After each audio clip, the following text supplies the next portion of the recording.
Assalamu alaikum. Avant que la dernière aurore ne se lève, avant que le monde n'entende la trompette de la fin, le ciel parlera.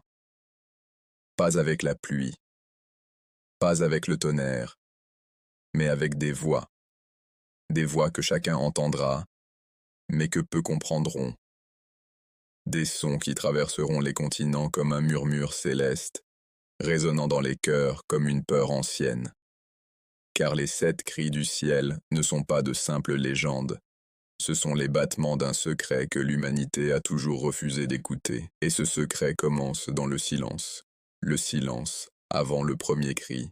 Il y a bien longtemps, avant que les hommes ne mesurent le temps, avant que les horloges ne divisent les secondes, et que les nations ne s'effondrent sous leur propre orgueil, le ciel observait. Les étoiles témoignaient de tout ce que la terre faisait. Chaque injustice, chaque larme, chaque trahison montait vers les cieux comme une onde invisible. Et lorsque la balance du monde penchait trop, la création tout entière semblait gémir. C'est ainsi que naquit le premier cri, non pas un son, mais une vibration, un frisson qui traversa l'univers. Ce cri-là, les anciens le ressentaient dans leurs âmes. Il ne venait pas d'une bouche, mais du monde lui-même. Les montagnes tremblaient, sans raison apparente. Le vent portait des sons étranges la nuit. Certains voyaient des éclairs bleus fendre le ciel sans orage. D'autres juraient entendre des voix entre les nuages. Et les sages, ceux que l'on appelait les oulamas, murmuraient « Le ciel ne parle jamais sans ordre ». Ibn Arabi, dans ses méditations mystiques, disait que lorsque le monde approche de sa fin, le temps devient un être vivant. Il respire, il gémit, il avertit, car le temps, Ad-Dar, est une création d'Allah, et quand il souffre, c'est que l'humanité s'est éloignée du Créateur. Al-Suyuti écrivait que « le ciel témoignera avant la fin », non pas pour condamner, mais pour rappeler que rien n'échappe à la mémoire divine. Et aujourd'hui, regarde autour de toi, le monde a cessé d'écouter. Les villes brillent, mais les cœurs s'éteignent. Les hommes courent sans savoir où ils vont. Le bien et le mal se confondent dans une lumière grise. Le silence de la foi pèse comme un fardeau oublié. Les écrans parlent, les prières se taisent. Les sages disparaissent, remplacés par des voix sans lumière. Le premier cri, celui dont les anciens parlaient, résonne déjà, dans la confusion, dans la perte du sens, dans le bruit du monde moderne. Car le premier des 7 cris du ciel n'est pas de tonnerre ni d'éclair. Il est intérieur. C'est le cri de la conscience, étouffé par le chaos. Le prophète avait dit « Le temps viendra où la connaissance disparaîtra, où les gens ignoreront la vérité malgré leur science. » Et voilà, la prophétie se réalise. Nous vivons dans une ère où tout est su, mais rien n'est compris. Le premier cri, c'est quand la vérité se dissout dans le confort, quand les hommes ressemblent aux femmes et les femmes aux hommes, quand la honte devient un concept ancien, quand les lois divines sont moquées au nom du progrès, quand les visages sourient mais les âmes meurent. C'est là que le ciel gémit, un long gémissement que seuls les cœurs éveillés peuvent entendre. Et dans ce gémissement, certains perçoivent déjà les prémices du second cri. Car quand l'humanité perd la notion du sacré, la nature devient son miroir. Les mers montent, les vents changent, les terres tremblent. Ce n'est pas la colère de la nature, c'est la colère du ciel. Les anges, disait Ibn Kathir, pleurent quand le nom d'Allah est effacé des langues. Et ces larmes deviennent pluie, ou feu, ou vent. Mais peu écoutent. Les gens regardent les signes comme on regarde un spectacle. Ils filment les éclipses, mais ne se demandent pas pourquoi la lumière s'éteint.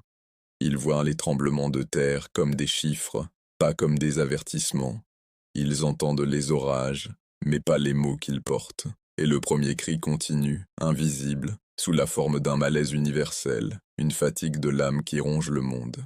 La nuit, quand tout semble calme, il y a ceux qui sentent encore le frisson du ciel. Des mystiques racontent qu'ils ont entendu des voix dans leurs rêves, des sons qu'aucune langue ne peut traduire.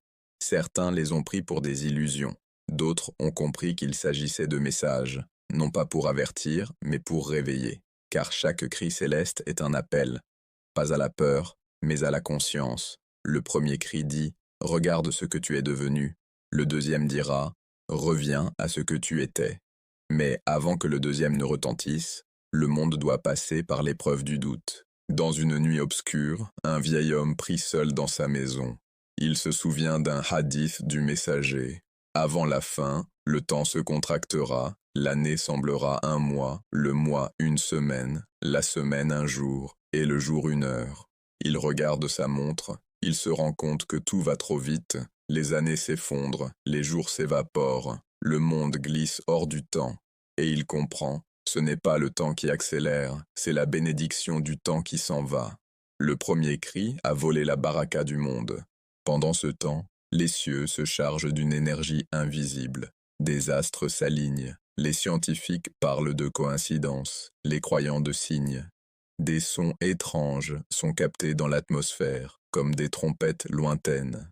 En 2015, au Canada, des habitants affirmaient avoir entendu un son métallique venu du ciel, un rugissement long et grave.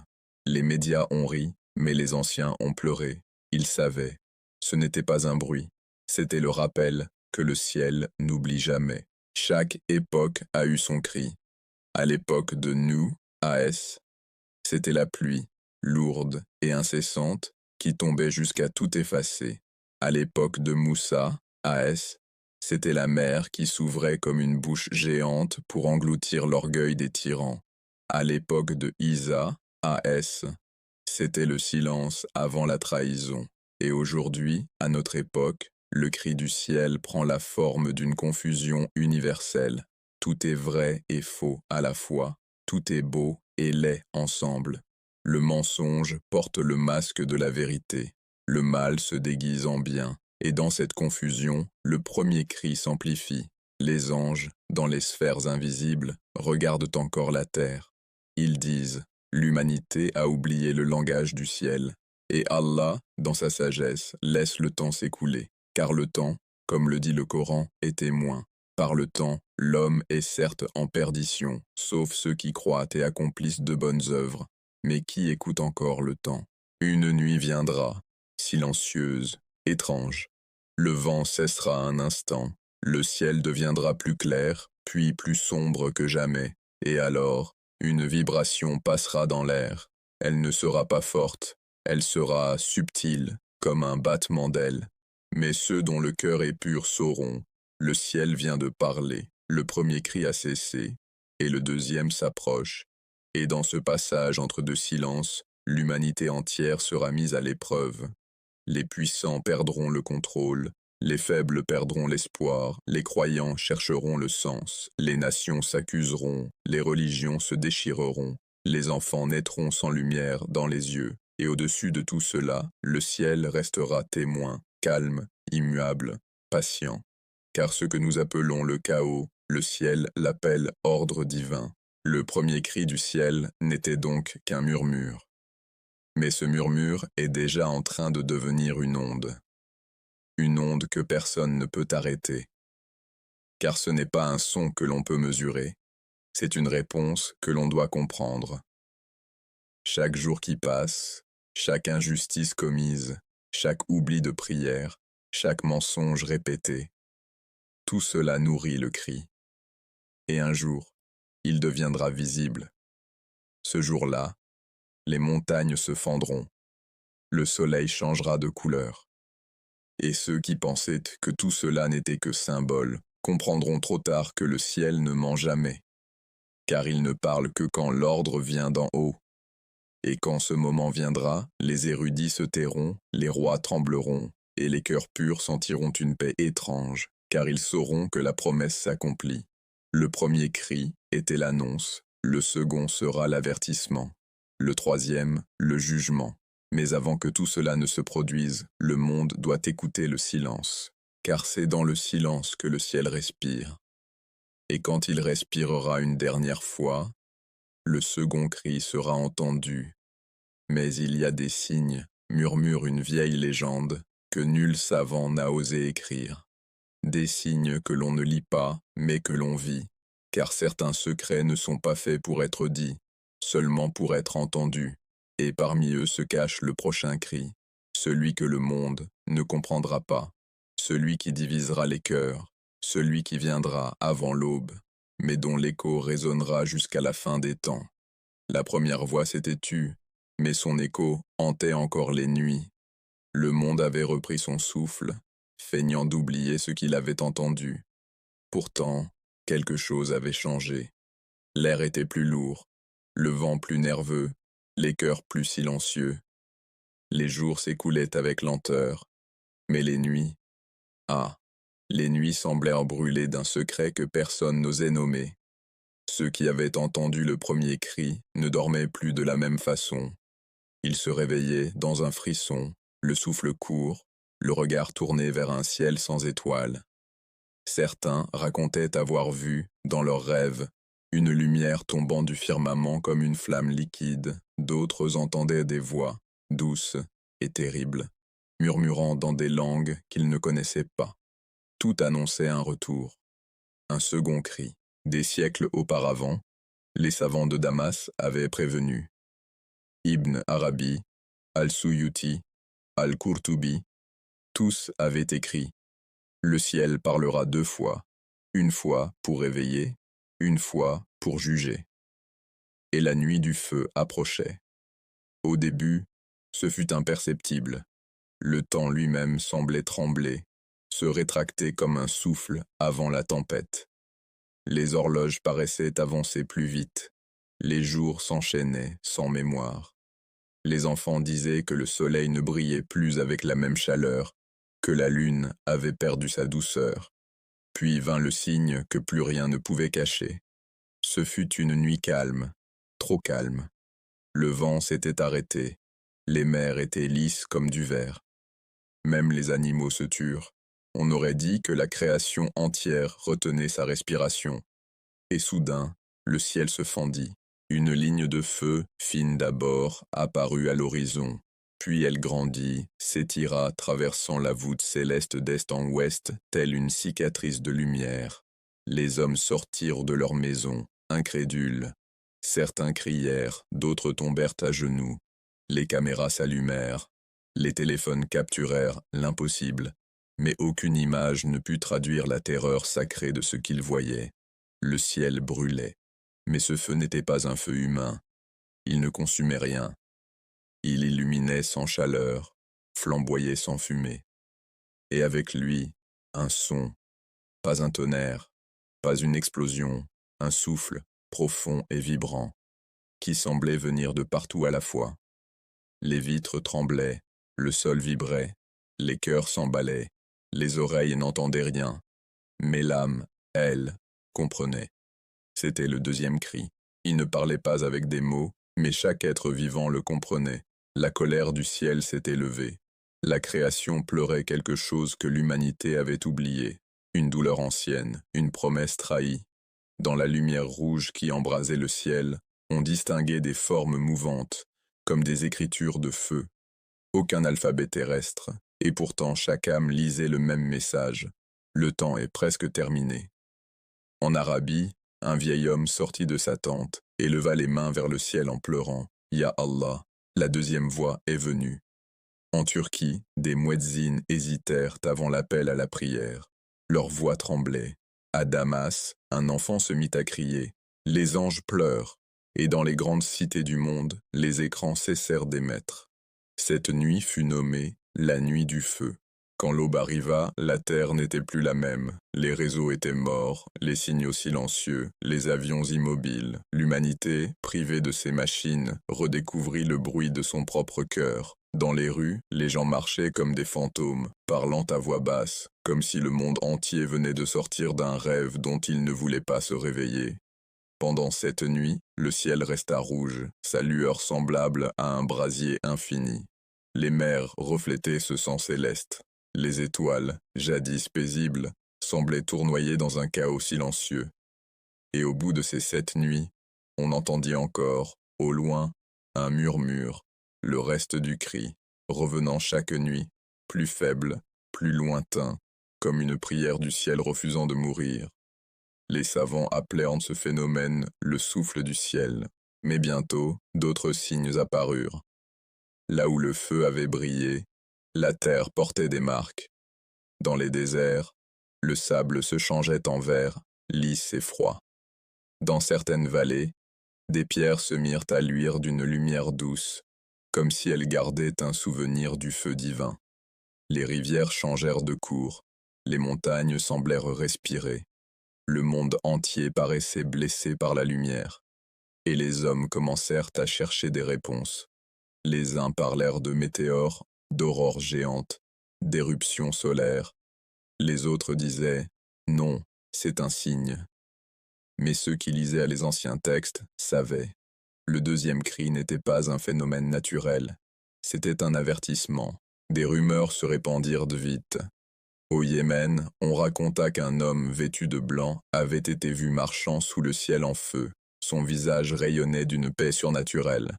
Ses yeux reflétèrent la lumière, mais sans la craindre.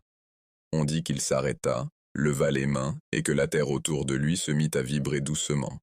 Certains jurèrent qu'ils avaient vu son ombre se prolonger jusqu'à disparaître dans la lumière. Était-ce lui? Était-ce celui que les prophéties annoncent? Ou n'était-ce qu'un mirage de plus? Mais dans les cœurs sincères, une question naquit. Combien de signes avant l'imam? Les jours suivants furent marqués par la peur et la confusion. Les puissants se disputaient les explications. Les peuples cherchaient des coupables. Mais ceux qui savaient, ceux qui avaient lu les hadiths du prophète, restaient silencieux. Ils comprenaient, car après le cri de la miséricorde, vient toujours celui du jugement.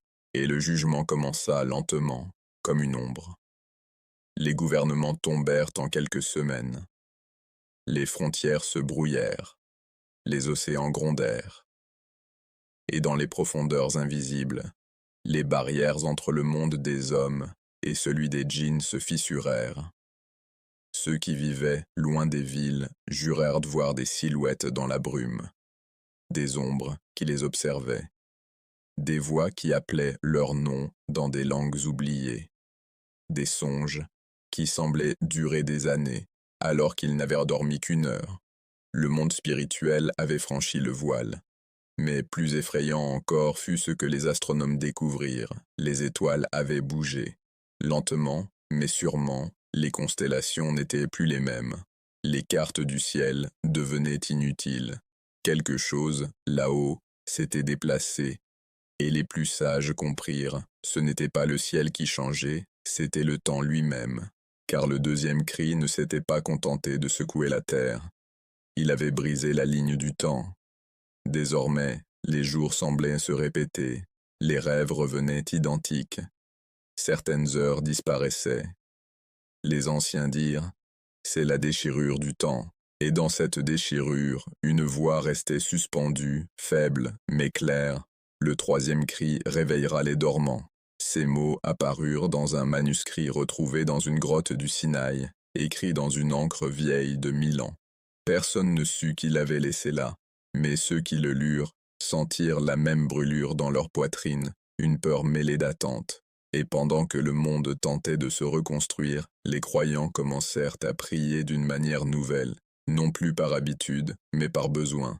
Les mosquées se remplirent, les gens s'agenouillèrent, non par coutume, mais par instinct. Même les cœurs les plus éloignés sentirent qu'un compte à rebours invisible avait commencé. La nuit du feu avait ouvert un passage, et à travers ce passage, quelque chose d'ancien, de sacré, s'approchait. Les cieux ne parlaient plus, mais le silence lui-même semblait chargé d'une présence. Chaque souffle, chaque vent, chaque battement d'ailes semblait murmurer « Préparez-vous ». Le deuxième cri avait été le cri de la colère. Le troisième serait celui du réveil. Et quelque part, dans les plaines désertes du Hijaz, une voix solitaire récita, dans la nuit rouge, « Ya Allah, si ce feu est ton avertissement, fais de nos cœurs des lampes et non des cendres. » Le vent se leva, léger, presque doux, comme une caresse du ciel sur la terre blessée. Et dans ce vent, un son si faible qu'il fallait fermer les yeux pour l'entendre. Un battement, Une pulsation, un souffle. Le monde entier l'entendit, mais nul ne sut d'où il venait. C'était le dernier écho du deuxième cri. Et tous comprirent alors que le temps ne dormait plus. Il attendait, comme une bête ancienne, silencieuse, prête à rugir une dernière fois. Mais il reste 5 cris, et chacun plus proche de la fin que le précédent. La terre semblait respirer lentement, comme si elle sortait d'un long cauchemar. Après le dernier cri, un silence d'une pureté absolue recouvrit le monde. Ce n'était plus le silence de la peur, mais celui d'une attente sacrée. Les montagnes paraissaient immobiles, les mers paisibles, et même le vent murmurait avec douceur, comme s'il ne voulait plus troubler la prière du monde. Les hommes, les femmes, les enfants, tous regardèrent le ciel avec la même question dans les yeux. Que va-t-il se passer maintenant? Les jours qui suivirent furent étranges. Le soleil se leva plus lentement, et la lumière semblait différente, ni chaude ni froide, mais lourde, presque vivante. Dans les villes, les horloges cessèrent d'être fiables. Les minutes s'étiraient, les heures se rétractaient. Le temps avait perdu sa mesure humaine. Certains virent cela comme une bénédiction, d'autres comme une malédiction. Mais les sages savaient, quand le ciel parle, le temps s'incline. Les savants, les mystiques, les simples croyants se mirent à fouiller les anciens manuscrits. Dans les bibliothèques de Damas, du Caire, de Fès, on ressortit les textes poussiéreux de l'imam As-Suyuti, d'Ibn Arabi, d'Al-Barzanji. Tous parlaient d'une ère qui viendrait après les cris, une ère où la terre retrouverait la foi perdue, où les ombres du mensonge disparaîtraient comme la brume sous la lumière. Mais cette lumière devait d'abord se lever sous la forme d'un homme au cœur pur, caché parmi les gens, inconnu des rois et des puissants. Le monde, sans le savoir, attendait cet homme. Les cœurs purs le sentaient sans le nommer. Dans certaines nuits, des voix chuchotaient en rêve. Il est né parmi vous, mais vous ne le voyez pas encore. Dans d'autres, les enfants récitaient des prières qu'ils n'avaient jamais apprises. C'était comme si l'univers tout entier préparait le terrain. Les étoiles semblaient se rapprocher comme des témoins silencieux d'un secret cosmique. Dans les mosquées désertes, des lumières s'allumaient seules à l'aube. Les portes tremblaient doucement, comme si elles saluaient un visiteur invisible. Un matin, dans le Hijaz, un vieil homme regardait la Kaaba. Il était assis, ses mains tremblantes, son regard noyé dans les souvenirs. Il avait entendu les cris, il avait vu les signes, et il savait. Sa voix brisée murmura « C'est lui, le temps du fils de Fatima approche. » Le monde spirituel s'agita. Des saints en Orient, des sages en Afrique, des veilleurs dans les montagnes du Caucase. Tous reçurent le même rêve, la même image. Un jeune homme vêtu de blanc, le visage couvert de lumière, se tenant entre la Kaaba et le Maqam Ibrahim. Sa présence silencieuse portait plus de puissance que 1000 armées. Il ne parlait pas, mais son regard disait « Le monde a été témoin des signes. Maintenant, il verra la promesse. » Pendant ce temps, les puissants du monde étaient en panique. Les nations perdaient leurs repères. Les monnaies s'effondraient. Les gouvernements vacillaient. Les satellites transmettaient des phénomènes inexplicables, des éclairs verts traversant les pôles, des sons venant du centre de la Terre, des ondes lumineuses formant des mots invisibles à l'œil nu, mais lisibles au cœur. Les médias, impuissants, cherchaient à nommer ce qu'ils ne comprenaient pas. Mais les peuples avaient cessé d'écouter. Ils cherchaient autre chose, quelque chose de vrai, d'éternel. Et c'est alors que le vent du désert se leva. Il portait une chaleur ancienne, celle des temps prophétiques. Une rumeur s'étendit. Un homme prêche à la Mecque, sans micro, sans caméra, mais sa voix se fait entendre à des milliers de kilomètres. Des foules accourent, sans savoir pourquoi. Certains pleurent avant même de l'avoir vu. D'autres tombent en prosternation dès qu'ils entendent son nom. L'air lui-même semble différent autour de lui, plus dense, plus lumineux. Et lorsqu'il lève les mains pour prier, Le silence s'abat sur des milliers d'âmes. Les oiseaux tournent au-dessus du haram comme des cercles d'or. Les érudits présents comprennent, ils se regardent en tremblant. C'est lui. Les paroles du prophète résonnent dans leur mémoire. Le Mahdi apparaîtra entre le coin et la station d'Ibrahim. La scène est simple, mais le monde en entier la ressent. Une énergie s'étend comme une onde invisible à travers les continents. En Afrique, en Europe, en Asie, des gens se réveillent en pleurant sans savoir pourquoi. Certains entendent une voix dans leur cœur. La justice s'est levée. Le jeune homme ne réclame aucun titre. Il ne se déclare pas guide. Mais son regard traverse les âmes comme un miroir pur. Il prie avec humilité, et derrière lui, les foules prient comme un seul corps. Ce n'est plus une prière ordinaire, c'est le monde entier qui respire à nouveau. Les montagnes paraissent s'incliner, les arbres frémissent et les étoiles tournent lentement dans un silence d'or. Et tandis que les hommes prient, un phénomène cosmique se produit. Le ciel s'ouvre d'une lumière blanche, ni éclatante, ni aveuglante, mais douce et infinie. Une lumière qui semble venir de l'intérieur du monde, pas de l'extérieur. Les érudits lèvent les yeux, bouleversés. C'est le signe de la miséricorde. Le ciel ne crie plus, il sourit. Mais tout n'est pas encore accompli. Car là où la lumière se lève, l'ombre se réveille. Les forces du mensonge, longtemps silencieuses, sentent leur fin approcher. Dans les palais, dans les tours, dans les zones d'ombre du monde, les visages de ceux qui contrôlaient les peuples se crispent. Ils comprennent que leur ère touche à sa fin. La vérité ne peut être arrêtée. Des tentatives sont faites pour éteindre cette lumière, pour nier, pour manipuler. Mais plus ils parlent, plus le silence de Dieu s'impose. Le Mahdi ne combat pas encore avec des armes. Son combat est intérieur. Il guérit les cœurs avant les corps, les âmes avant les royaumes. Partout où il passe, les enfants sourient, les vieillards retrouvent la paix, les malades sentent une douceur qu'aucun médicament ne pouvait donner. Ce n'est pas de la magie, c'est la vérité brute. La création reconnaît son maître. Une nuit, tandis qu'il médite seul face à la Kaaba, un souffle traverse le sanctuaire. Les étoiles semblent descendre plus bas. Dans ce calme absolu, il entend une voix, pure, sans écho. Le monde a entendu les 7 cris. Maintenant, fait entendre la parole de la justice. Il baisse la tête, les larmes coulent. Il ne se sent pas digne, mais le destin ne demande pas la permission. Le lendemain, il se lève et parle. Pas un discours, pas un sermon, juste quelques mots. Craignez celui qui vous a donné la vie, et aimez la vérité plus que vous-même. Ces mots simples traversent le monde comme une onde de feu doux. Les peuples commencent à changer sans loi, sans guerre, sans roi. Les armes rouillent, les frontières perdent leur sens.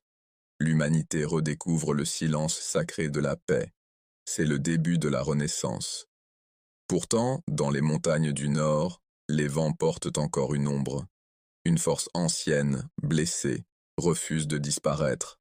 Les gens l'appelleront par 1000 noms, le Dajjal, l'imposteur, l'œil du mensonge. Il ne supporte pas la lumière, mais il avance sous les projecteurs du monde. Il promet le salut, il vend la peur, il imite les miracles. Les foules fascinées le suivent, croyant voir la divinité alors qu'elles contemplent l'illusion. Le Mahdi sait, il ne fuit pas, il avance. Le monde entre dans la grande épreuve, celle dont les prophètes avaient parlé depuis Adam. Le ciel et la terre se préparent au choc final. Et dans cette tension, les vrais croyants se distinguent, non par leurs mots, mais par la lumière dans leurs yeux. Chaque prière devient une arme, chaque larme un bouclier. Une nuit, les vents se taisent. Le Mahdi lève les yeux. Le ciel s'ouvre une dernière fois, et de la lumière descend un homme, rayonnant comme un soleil vivant. Ses traits sont ceux que l'humanité a oubliés, mais que les anges n'ont jamais cessé de vénérer. C'est lui, le Messie, Isa ibn Maryam alayhi salam. Le monde entier s'arrête, le temps s'incline. Le Mahdi pleure. Jésus s'avance, pose sa main sur son épaule et dit « La mission t'appartient, je suis venu pour la confirmer. » À cet instant, tout devient clair. Les siècles de confusion s'effacent. La vérité et la miséricorde s'unissent sur la terre comme elles l'ont toujours été dans le ciel. Les mensonges tombent comme des feuilles mortes, et le monde respire enfin sans peur. Les cris du ciel avaient annoncé la fin, mais ils annonçaient surtout un commencement, celui de l'unité, de la justice, de la lumière retrouvée. Les années suivantes furent comme un rêve éveillé. Les guerres cessèrent, les nations cédèrent. Les hommes apprirent à lire les signes du vent, du sable, des étoiles. Les savants ne cherchaient plus à prouver Dieu, ils cherchaient à le comprendre. Le monde entier devint une école d'âme, et la terre, après tant de siècles de douleur, retrouva son équilibre. Un jour, au coucher du soleil, le Mahdi s'assit sur le sable chaud. Devant lui, des enfants jouaient sans peur, leur rire se mêlant au chant des oiseaux. Il ferma les yeux, le cœur apaisé. Les cris du ciel n'étaient plus que des souvenirs, mais leurs échos vibraient encore dans le silence du monde. Il murmura « Le temps a témoigné. Maintenant, la paix parle. » Et quelque part dans le ciel, une étoile s'illumina d'une lumière douce, comme un sourire divin sur la création accomplie.